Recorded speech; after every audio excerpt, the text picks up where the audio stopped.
lah ieu keur carita yakin yakin teh pamere Allah ngan lolobana mah nu boga ilmu yakin mah nu bodoh mah jarang tapi kadang aya nu boga ilmu teh yakin tapi nu bodoh yakin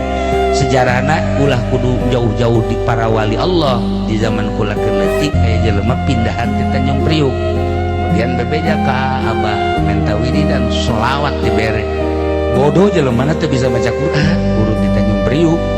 kemudian dibere maca sholawat sabarage macana lamun sakurang-kurangna teh salat 11 ngan lamun kuat mah hayu bae 4444 saminggu bakal lamun kuat sapoe diwiringkeun nya sapoe teh 1000 kadang-kadang 2000 kabeladina asal maca sholawat ceuri asal maca sholawat rembes asal maca sholawat ceuri kabeladina ditanya tah ku abah teh kunaon ieu Pak Haji lamun maca sholawat sih kok rembes perasaan aya cekana kangjeng Nabi isi kakangnya bodoh jelema teh bisa maca Quran Masya Allah bahkan pernah mimpi kapanggih jeung kangjeng Nabi kan urang mah ieu sakitu ge dikiaikeun ku batur mana dibuya-buya